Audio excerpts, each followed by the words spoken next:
I call David Clendon. Thank you, Mr Chair.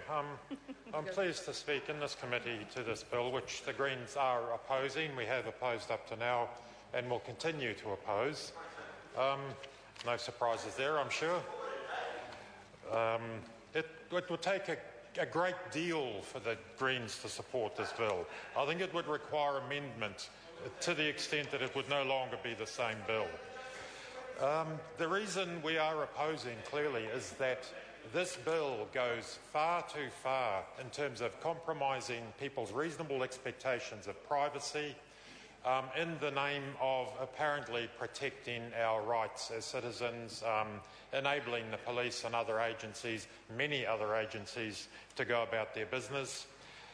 We recognise, yes, there is a legitimate requirement for surveillance, for observation, for record keeping, for being quite intrusive in the interests of us all, but this bill goes many, many steps too far in terms of what it allows. This bill clearly is written to be as inclusive as possible. One only has to begin with the Part 1 general provisions, the interpretations, which are clearly modelled, they are designed to enable rather than to restrict or to control. Quite simple things. In 3B, the definitions of some of the people who may be investigated include an employee, an honest, innocent employee of an entity being investigated can find themselves subject to the provisions of this bill. A person whose private personal information may be compromised simply because they are an employee of an organisation, an entity that may for some reason be of interest to one of the many state agencies that get powers under this bill.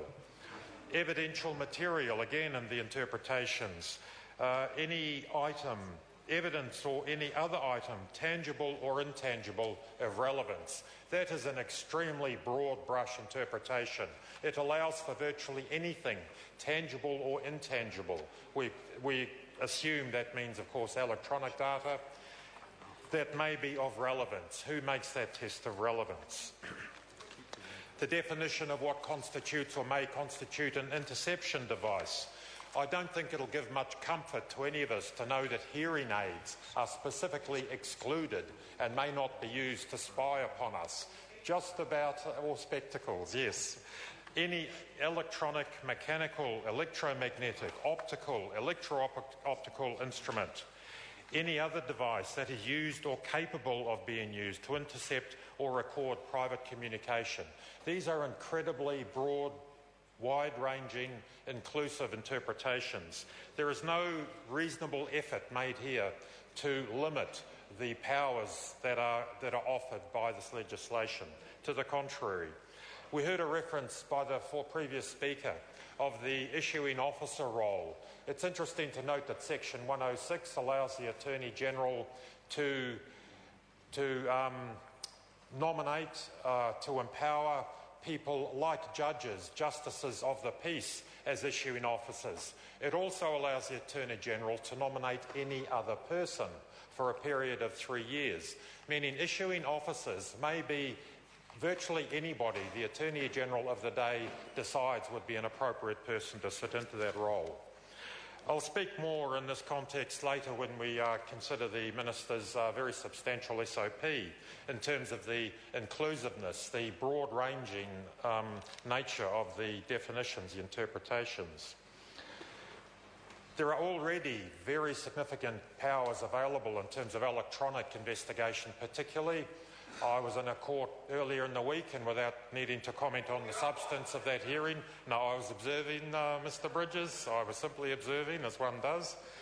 It was interesting listening to the evidence of a computer forensic specialist who was revealing some of the capacity that already exists within existing law and legislation to investigate what has gone on people's computers. This legislation, if it's passed in the form the Minister wishes, will capture not only computers, it will capture phones, it will capture iPads. Virtually any electronic device will be fair game for any person who wants to investigate. These are extraordinarily broad-ranging powers. We're told Clause 4A, the purpose of the Act, clearly defines, Mr Speaker, Mr Chair. Mr Chair. Thank you, Mr Chair. Clause 4 sets out the purpose of the Act to facilitate the monitoring of compliance with the law, investigation and prosecution of offence. It certainly does that in a manner consistent with human rights, and there's specific mention in Part B, rules that recognise the importance of the rights and entitlements affirmed in other enactments, including the New Zealand Bill of Rights. I take issue with that. It is good, yes, as Mr Chevelle noted, that reference to the Bill of Rights is in there. But we need to concede that the Bill of Rights in itself is an extremely weak document in terms of, if you do any sort of international comparison, a section of the existing Bill of Rights denies any court the right to overturn or annul any enactment that may be at odds with the provisions of the Bill of Rights. We routinely see reports to this House that say particular proposed legislation is at odds with the Bill of Rights, does not meet those provisions, and yet we are able to enact those provisions. That is a fundamental weakness in the Bill of Rights. Reliance on it is clearly not sufficient, nor indeed with other privacy legislation, Evidence Act and so on.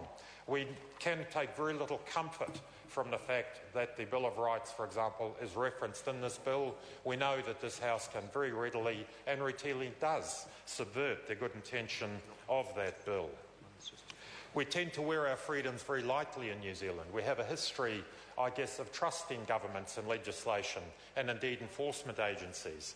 The provisions of this bill, I believe, play on that trust in a very unhelpful manner. I think people will be astonished when they discover just what the level of intrusion that this bill will allow, that these parts of the bill will allow. There is very little in this bill that increases the protection, the rights of citizens to be secure in their homes, in their privacy, in their private communication, even between family members, between spouses, certainly in a business context. There is virtually nothing which will be sacrosanct, that will not be amenable to the intrusive powers given to such a wide range of agencies within this bill.